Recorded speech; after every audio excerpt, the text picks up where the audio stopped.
O Catecismo em um ano.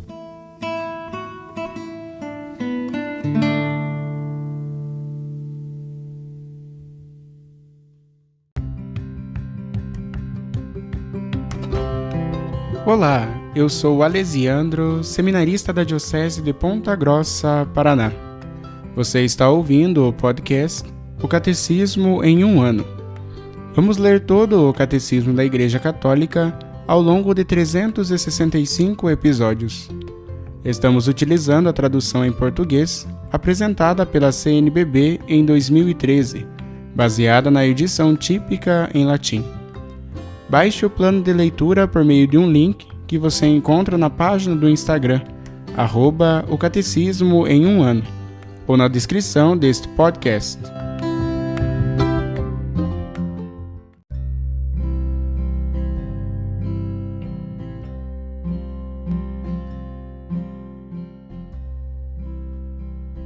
Este é o dia 104 do podcast O Catecismo em um ano.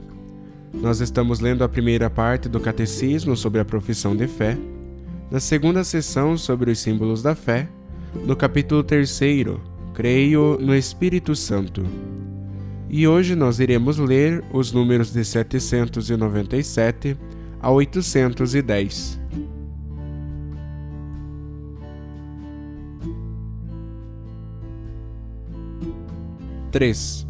A Igreja, Templo do Espírito Santo.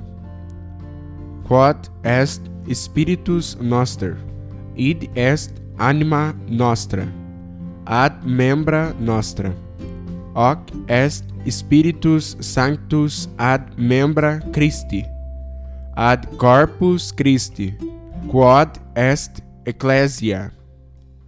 Aquilo que nosso espírito, ou seja, a nossa alma, é em relação a nossos membros, assim é o Espírito Santo em relação aos membros de Cristo, ao corpo de Cristo, que é a Igreja. A este Espírito de Cristo, em princípio invisível, deve-se atribuir também a união de todas as partes do corpo, tanto entre si como com sua cabeça, pois ele está todo na cabeça, todo no corpo e todo em cada um de seus membros. O Espírito Santo faz da Igreja o templo do Deus vivo. 2 Coríntios, capítulo 6, versículo 16. Com efeito, à própria Igreja foi confiado o dom de Deus, e nela foi depositada a comunhão com Cristo, isto é, o Espírito Santo, penhor da incorruptibilidade, confirmação de nossa fé e escada de nossa ascensão para Deus. De fato, lá onde está a Igreja, ali também está o Espírito de Deus. E lá onde está o Espírito de Deus, ali está a Igreja e toda a graça. O Espírito Santo é o princípio de toda a ação vital e verdadeiramente salutar em cada uma das diversas partes do corpo. Ele opera de múltiplas maneiras a edificação do corpo inteiro na caridade, pela palavra de Deus, que tem poder para edificar. Atos dos Apóstolos, capítulo 20, versículo 32. Pelo batismo, por meio do qual forma o corpo de Cristo, pelos sacramentos, que proporcionam crescimento e cura aos membros de Cristo, pela graça concedida aos apóstolos, que ocupa o primeiro lugar entre seus dons, pelas virtudes que fazem agir segundo o bem, pelas múltiplas graças especiais, denominadas carismas, por meio das quais torna os fiéis aptos e prontos a tomarem sobre si os vários trabalhos e ofícios que contribuem para a renovação e o maior incremento da Igreja. Os carismas.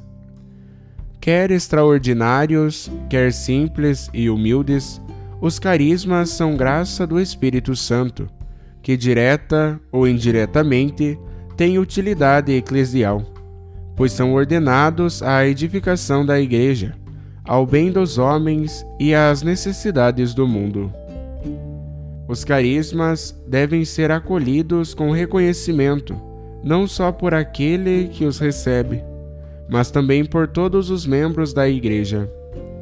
De fato, eles são uma maravilhosa riqueza da graça para a vitalidade apostólica e para a santidade de todo o corpo de Cristo, visto tratarem-se de dons que provêm verdadeiramente do Espírito Santo e que são exercidos em plena conformidade com os autênticos impulsos deste mesmo Espírito, isto é, segundo a caridade, verdadeira medida dos carismas. Neste sentido, se faz sempre necessário o discernimento dos carismas. Nenhum carisma dispensa da reverência e da submissão aos pastores da Igreja. A eles, em especial, cabe não extinguir o espírito, mas provar as coisas e ficar com o que é bom, a fim de que todos os carismas cooperem em sua diversidade e complementaridade para o bem de todos. 1 Coríntios capítulo 12, versículo 7. Resumindo, ele se entregou por nós para nos resgatar de toda a iniquidade e purificar para si um povo que lhe pertença. Tito capítulo 2, versículo 14. Vós sois a gente escolhida, o sacerdócio régio, a nação santa, o povo que ele adquiriu. 1 Pedro capítulo 2, versículo 9. Ingressa-se no povo de Deus pela fé e pelo batismo. Todos os homens são chamados a fazer parte do povo de Deus, a fim de que em Cristo os homens constituam uma só família e um só povo de Deus. A Igreja é o corpo de Cristo. Pelo Espírito e por sua ação nos sacramentos, sobretudo na Eucaristia, Cristo morto e ressuscitado constitui a comunidade dos crentes como seu corpo. Na unidade deste corpo existe diversidade de membros e de funções. Todos os membros estão ligados uns aos outros, particularmente aos que sofrem, aos que são pobres e aos perseguidos. A Igreja é este corpo do qual Cristo é a cabeça. A Igreja vive dele, nele e por ele. Ele vive com ela e nela. A Igreja é a esposa de Cristo. Ele a amou e entregou-se por ela. Purificou-a com seu sangue. Fez dela a mãe fecunda de todos os filhos de Deus. A Igreja é o templo do Espírito Santo. O Espírito é como a alma do corpo místico, princípio de sua vida, da unidade na diversidade e da riqueza de seus dons e carismas.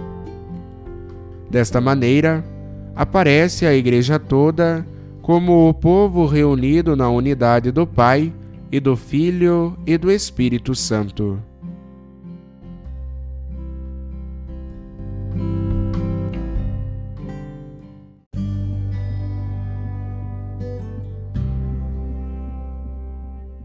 Como comentário adicional para o dia de hoje, nós iremos ouvir a catequese do Papa Francisco sobre a Igreja, Templo de Deus.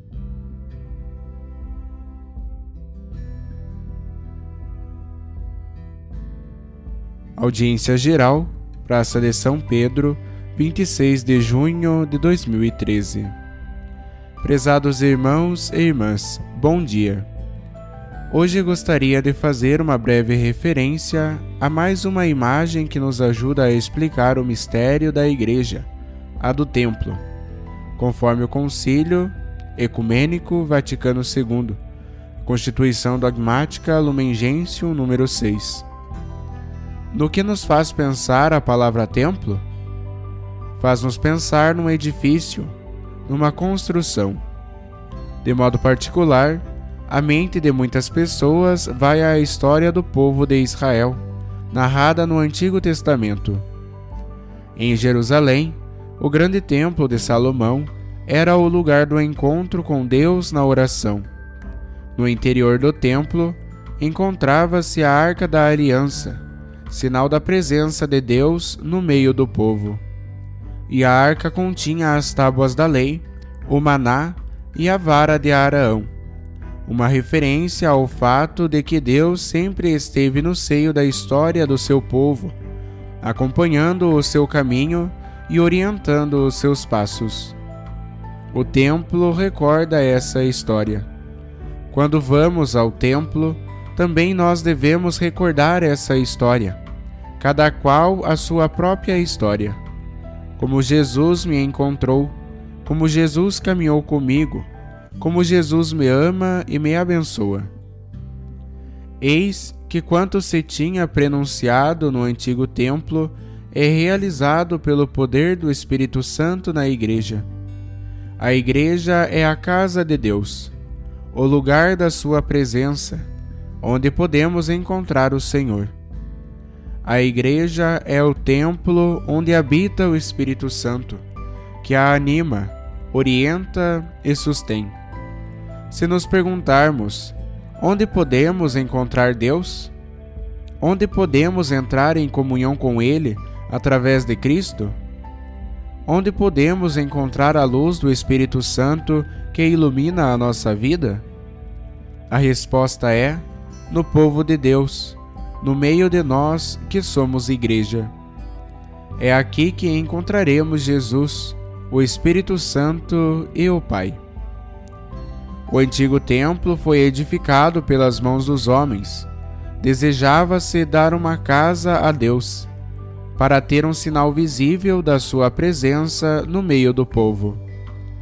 Mediante a encarnação do Filho de Deus, cumpre-se a profecia de Natã ao rei Davi, conforme 2 Samuel capítulo 7, versículos do 1 ao 29.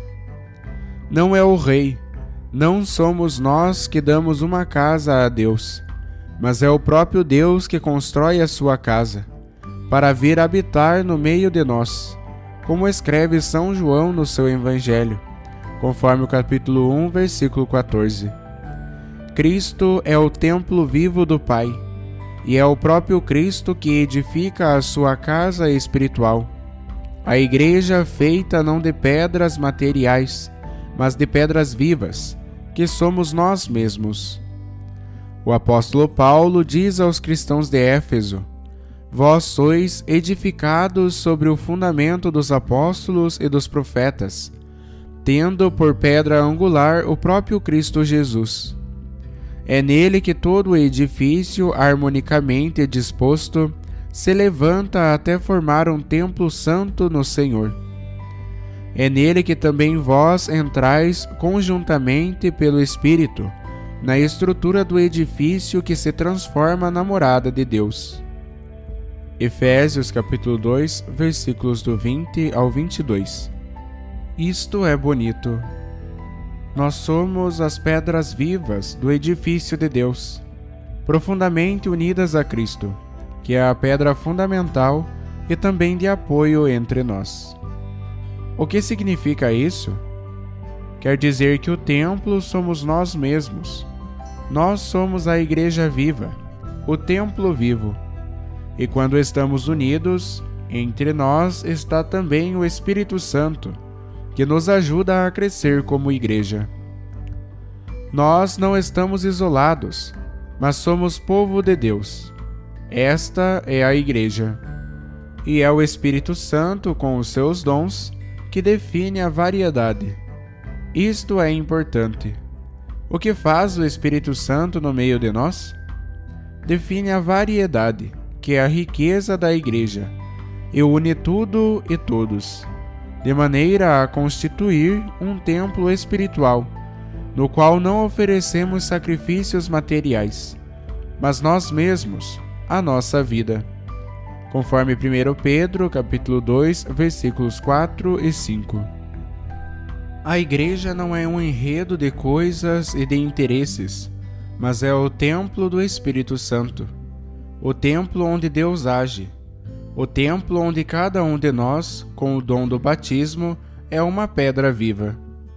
Isso nos diz que na Igreja ninguém é inútil, e se alguém porventura disser ao outro: vai para casa, tu és inútil. Isso não é verdade, porque na igreja ninguém é inútil. Todos nós somos necessários para construir este templo. Ninguém é secundário. Ninguém é o mais importante na igreja, pois aos olhos de Deus, todos somos iguais. Um de vós poderia dizer: ouça, Senhor Papa, vossa santidade não é igual a nós. Sim, sou como cada um de vós. Todos nós somos iguais, somos irmãos. Ninguém é anônimo. Todos nós formamos e construímos a igreja. Isso nos convida também a meditar sobre o fato de que, se faltar o tijolo da nossa vida cristã, faltará também algo da beleza da igreja. Alguns afirmam: nada tenho a ver com a igreja, mas assim falta o tijolo de uma vida neste bonito templo. Ninguém pode ir embora. Todos nós devemos oferecer à igreja a nossa vida, o nosso coração, o nosso amor, o nosso pensamento e o nosso trabalho, todos juntos. Então, gostaria que nos interrogássemos: como vivemos o nosso ato de ser igreja? Somos pedras vivas, ou, por assim dizer, pedras cansadas, entediadas, indiferentes?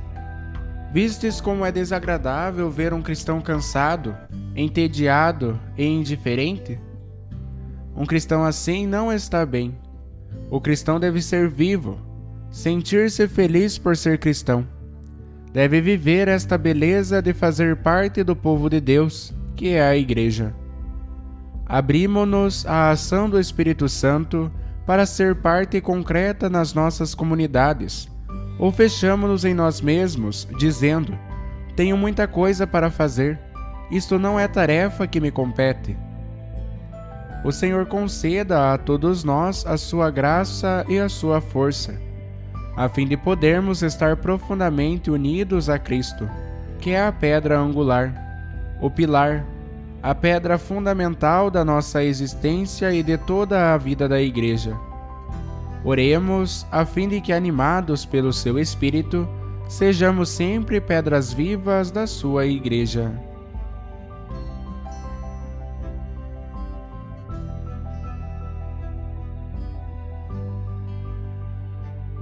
Os textos das catequeses papais encontram-se na íntegra no site da Santa Sé, vatican.va.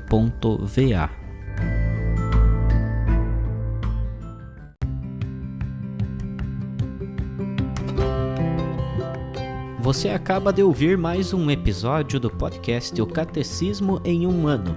Continue nesse bom propósito de aprofundar o conhecimento e a vivência da fé católica e procure participar da sua comunidade. Rezemos por todos que estão fazendo esse caminho de leitura do Catecismo. Até amanhã!